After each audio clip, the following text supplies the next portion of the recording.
জোরে চালালে বেশি লাগবে। তাহলে কি আমি বলতে পারি damping force is directly proportional to velocity? হ্যাঁ স্যার। ভালো করে, তাহলে এই হলো এক্সট্রা জিনিস। তাহলে আমি বলতে পারি damping force F D, D for damping force, is directly proportional to V. তাহলে এফ ডি হবে বিভি। বি একটা কনস্ট্যান্ট, কার উপর ডিপেন্ড করে? ফ্লুইডের ওপর। ফ্লুইড মানে কি বলছি? যে যার মধ্যে মোশনটা হচ্ছে। ধর ধর আমরা যে ইউটিউব করলাম খানিকক্ষণ আগে, ইউটিউবের ক্ষেত্রে এই ড্যাম্পিং কনস্ট্যান্ট, এটাকে বলা হয় ড্যাম্পিং কনস্ট্যান্ট বিটা, এটা ডিপেন্ড করবে ফ্লুইডের ক্যারেক্টারিস্টিক্স এর উপর বা তার নেচারের উপর। বল বুঝলি কিনা? হ্যাঁ স্যার। এই ফোর্সটা মোশনটাকে সাপোর্ট করছে না অপোজ করছে? অপোজ করছে। তাহলে কি সাইন হবে? হ্যাঁ স্যার। Minus sine. তাহলে আমি এখন বলতে পারি নেট এই যে ইকুয়েশনটা ছিল সেটা এখন হয়ে যাবে এ, আচ্ছা স্টেপ জাম্প করব না, লিখে লিখে করছি আমি, এটা মুছবো না, এটা থাকুক, এখানে লিখি। এফ নেটটা এখন হয়ে যাবে মাইনাস কমন নিয়ে বিভি প্লাস কে এক্স। এটা বুঝলি?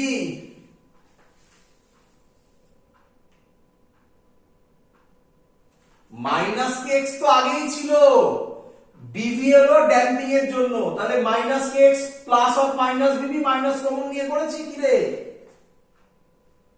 হ্যাঁ স্যার। তাহলে এফ নেটের জায়গায় এবার আমি এটা বসাতে পারি এম d2x dt2, এটা এদিকে নিয়ে আসছি, প্লাস বি ভি কে লিখতে পারি dx dt plus kx is equal to 0। বই খুলে দেখতে পাবি এটাকে বলা হয় ড্যাম্পিং ভাইব্রেশনের ইকুয়েশন। এর একটা সলিউশন আছে, ই টু দি পাওয়ার দিয়ে এনসিইআরটি তে করা আছে, করতে হবে না, এখন করার কোনো দরকার নেই। তার জন্য আমি এতটুকু করিয়ে দিলাম, তোদের অনেক বইতে দেখবি এতটুকুও করা নেই, বাট এইটুকুনি জিনিস আরামসে বোঝা যায়। ক্লিয়ার সবার? হ্যাঁ স্যার। চলো। হ্যাঁ স্যার। আচ্ছা কি ড্যাম্পিং? হ্যাঁ বা এই ইকুয়েশনটা কি বলে স্যার? ড্যাম্পিং কি? ড্যাম্পিং অসিলেশনের ইকুয়েশন, ড্যাম্পড অসিলেশনের ইকুয়েশন লেখা আছে উপরে। হ্যাঁ। চলো। আচ্ছা বাবা, এরকম যদি হয় তাহলে আমরা এতক্ষণ ধরে আমরা কি পড়লাম? আমরা পড়লাম একটা অসিলেশন হয় যে অসিলেশনে অ্যামপ্লিটিউড টাইমের রেসপেক্টে কমে না। কি রে? Free oscillation. একদম ফ্রি অসিলেশন। আচ্ছা আরেকটা পড়লাম ড্যাম্পড অসিলেশন। তাহলে ড্যাম্পড অসিলেশন হলে তার অ্যামপ্লিটিউড কি হয়ে যাবে? টাইমের সাথে সাথে কমে যাবে। আচ্ছা কে আমায় বলবি ফ্রি অসিলেশন যেটা বললাম এটা কোথায় করা হয়?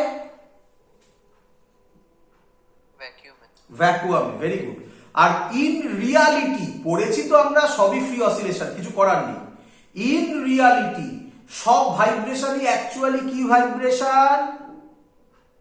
Damped vibration. Damped vibration. Clear হচ্ছে পুরো জিনিস? হ্যাঁ স্যার।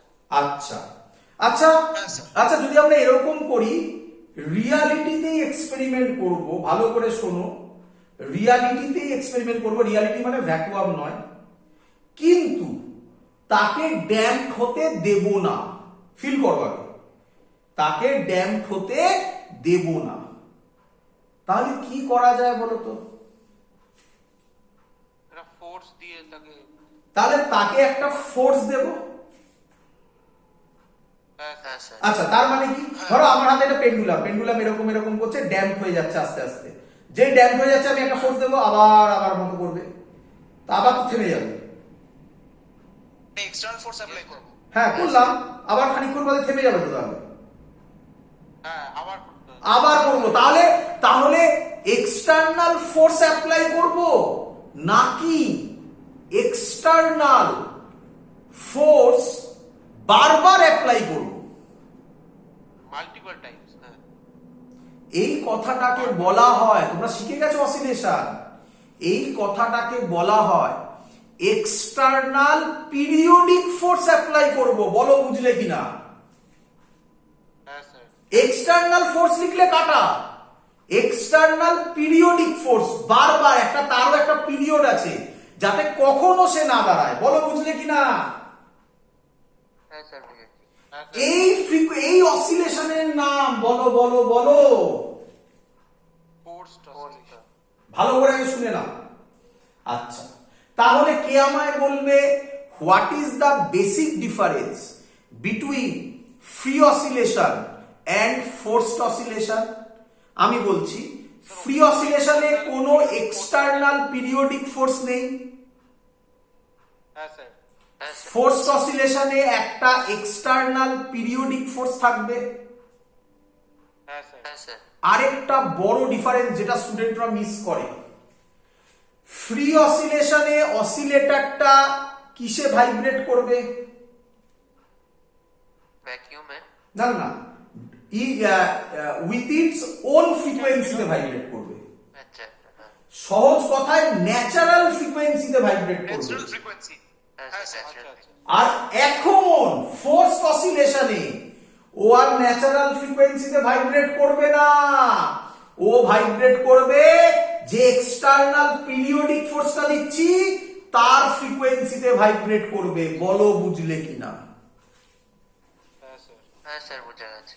ভালো করে শোনো, যদি ইফ এক্সটার্নাল পিরিয়ডিক ফোর্সের ভাইব্রেশন, সরি এক্সটার্নাল পিরিয়ডিক ফোর্সের ফ্রিকোয়েন্সি আর ওর ন্যাচারাল ফ্রিকোয়েন্সি সেম হয়ে যায়, তাহলে ও আরো লার্জ অ্যাম্প্লিটিউডে ভাইব্রেট করবে। এর নাম রেজোনেন্স। বলো বুঝলে কিনা?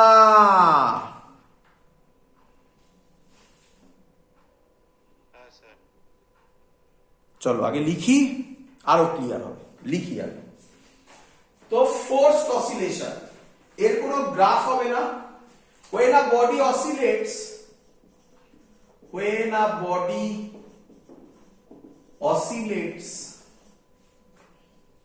under the influence of a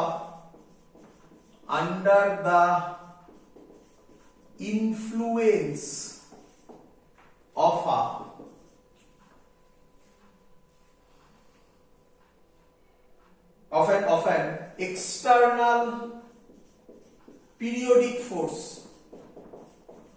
সবার এটা বোঝা গেছে? এক্সটার্নাল পিরিয়ডিক ফোর্স হ্যাঁ স্যার একদম। under the influence of an external periodic force not with its own natural frequency, not with its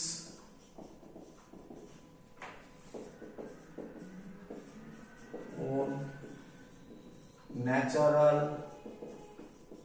frequency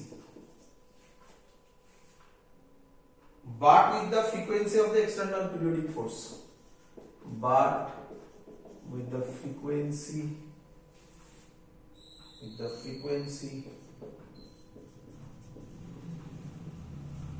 of the external periodic force।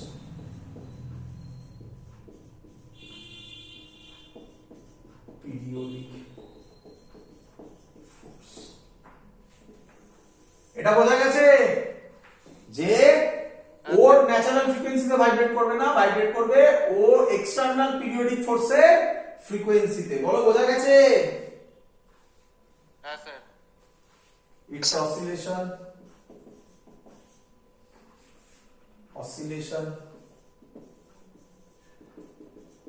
its oscillations are said to be forced oscillation,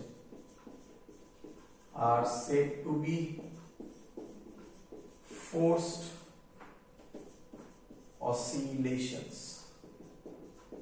clear সবার? হ্যাঁ sir.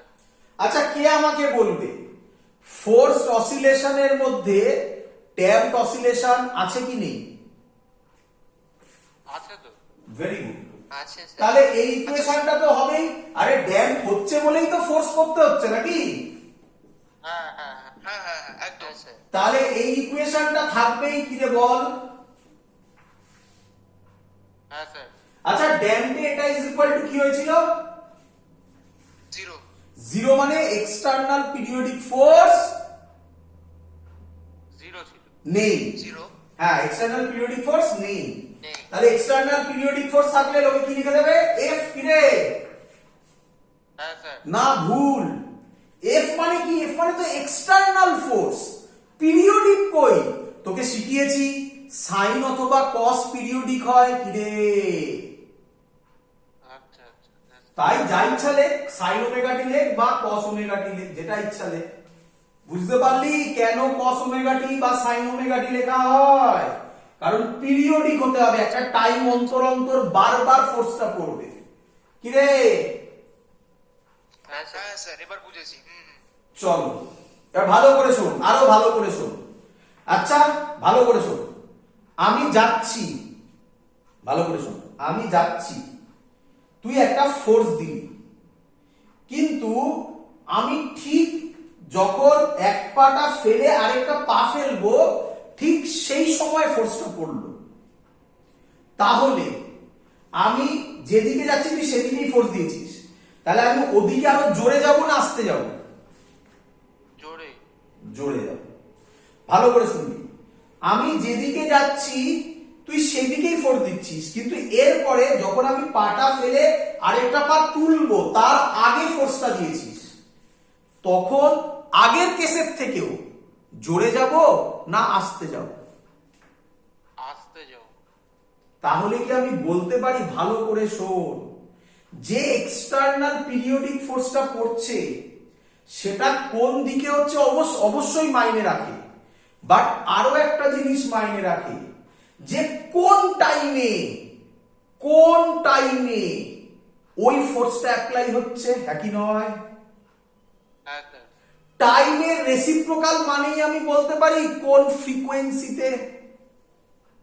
হ্যাঁ sir তাহলে যদি, ভালো করে শোন, যদি এর ন্যাচারাল ফ্রিকোয়েন্সি, যেটা অলরেডি পড়ানো হয়েছে, ন্যাচারাল ফ্রিকোয়েন্সি আর এর এক্সটার্নাল পিরিয়ডিক ফোর্সের যে ফ্রিকোয়েন্সি, ওমেগার মধ্যে লুকিয়ে আছে ফ্রিকোয়েন্সি, এই দুটো ফ্রিকোয়েন্সি যদি ম্যাচ করে যায় তাহলে বডিটা আরো জোরে ভাইব্রেট করবে। এর নাম রেজোনেন্স। এক্সাম্পল প্রচুর আছে। ইউএসএ তে একটা ব্রিজ ছিল, ট্যাকুমা ন্যারো ব্রিজ, সেই ব্রিজটা ভেঙে পড়ে গেছিল, ওটা হ্যাঙ্গিং ব্রিজ ছিল, ব্রিজটা ভেঙে পড়ে গেছিল। হ্যাঙ্গিং ব্রিজ মানে অটোমেটিক্যালি ও একটা সিম্পল হারমোনিক মোশন করে, তার মানে ওর একটা ন্যাচারাল ফ্রিকোয়েন্সি আছে। কি রে? হ্যাঁ স্যার আচ্ছা, হ্যাঁ স্যার খুব জোরে হাওয়া দিয়েছিল, তাহলে হাওয়াটা কি force? External force external periodic force হয়েছিল। হাওয়া মানে কি একবার দিয়ে থেমে যায় না, সারাক্ষণ হতেই থাকে, একদিন দুদিন ধরে। হ্যাঁ হ্যাঁ তাহলে ওই সময় এক্সটার্নাল পিরিয়ডিক ফোর্সের ভাইব্রেশন আর ওর ভাইব্রেশন ইকুয়াল হয়ে যাওয়ার জন্য ব্রিজটা ভেঙে পড়েছিল। অরিজিনাল কথা বললাম, মানে রিয়ালিটিতে ঘটেছিল। আচ্ছা তোরা শুনেছিস 9-10-এ ব্রিজের ওপর দিয়ে মার্চ করা বারণ, সোলজার্স সোলজার্সদের ব্রিজের ওপর দিয়ে হ্যাঁ, আচ্ছা। মার্চ করা বারণ। হ্যাঁ হ্যাঁ স্যার হ্যাঁ স্যার তার রিজন কি? ব্রিজ মানেই ধরে নিচ্ছি সেটা হ্যাঙ্গিং, হ্যাঁ স্যার তার মানে তার একটা ন্যাচারাল ফ্রিকোয়েন্সি আছে। হ্যাঁ স্যার তাহলে আমি যখনই মার্চ করবে সোলজাররা, তারা একটা রিদিমে মার্চ করে। হতে পারে, মানে পসিবিলিটি আছে, না হওয়ার চান্সও বেশি, বাট পসিবিলিটি আছে, যদি ওর ফ্রিকোয়েন্সি আর ওই ব্রিজের যে ন্যাচারাল ফ্রিকোয়েন্সি ম্যাচ করে যায়, তাহলে খুব জোরে ভাইব্রেট হবে, ওটা ভেঙে পড়তে পারে। বল বুঝছিস কিনা? হ্যাঁ স্যার বুঝতে পেরেছি ফ্রান্সে এখনো নেটে সার্চ করলে পাবি, ফ্রান্সে অপেরা বলে একটা জায়গা ছিল, সেখানে একজন গান গাইতো, সে গান করে কাচের গ্লাস ভেঙে দিত। কেন? একটা কাচের গ্লাস, তার মধ্যে তার মলিকিউল আছে, সেই মলিকিউল গুলো আপ ডাউন করছে, মানে একটা সিম্পল হারমোনিক মোশন করছে, তো তার একটা ফ্রিকোয়েন্সি আছে। ও গান গেয়ে নিজের গলার ফ্রিকোয়েন্সি কাচের গ্লাসের গলার ফ্রিকোয়েন্সির সাথে করতো, সাচ দ্যাট দুটো ফ্রিকোয়েন্সি ম্যাচ হয়ে গেলে জোরে ভাইব্রেট হতো, ওটা ফেটে যেত। এখনো মনে হয় তার ভিডিও নেটে সার্চ করলে পাবি। বোঝা গেছে? স্যার কি নাম? অপেরা, ফ্রান্সে অপেরা বলে। আচ্ছা ক্লিয়ার? হ্যাঁ স্যার বুঝতে পেরেছি। তাহলে এবার লিখবো, পরীক্ষায় দেয় হোয়াট ইজ রেজোনেন্স, লিখবো, গল্প শোনালাম, এবার লিখবো কি বলছে resonance. Resonance, it is a particular case of forced oscillation. It is a particular case of forced oscillations in which the frequency of the driving force, in which the frequency of the driving force is equal to the natural frequency of the oscillator, is equal to the natural frequency of the oscillator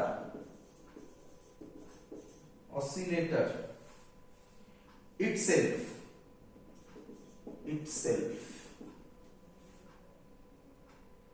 and the amplitude of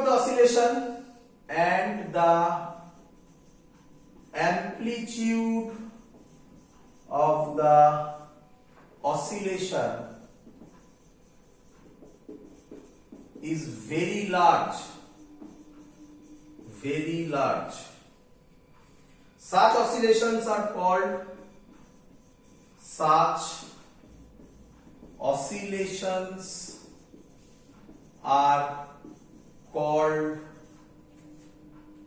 resonant oscillations,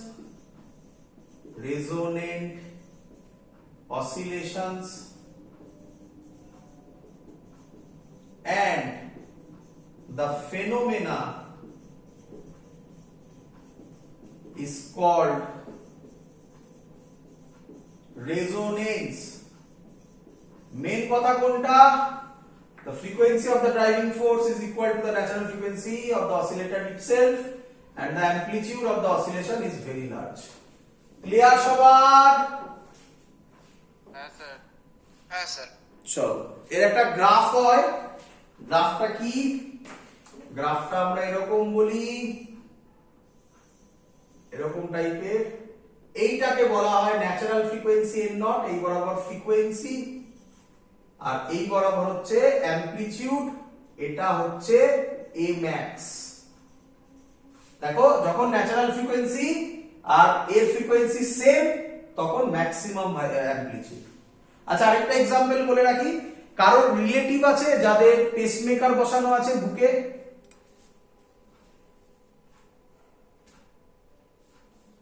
নেই? না sir. আচ্ছা, যদি থাকতো তাহলে জিজ্ঞাসা করবি যে তাদের দেখবি বলে যখন থান্ডারস্টর্ম হয় তখন বাইরে বেরোনো বারণ, বা বলে হাই ভোল্টেজ ওয়্যারের তলায় দাঁড়াবেন না। কেন?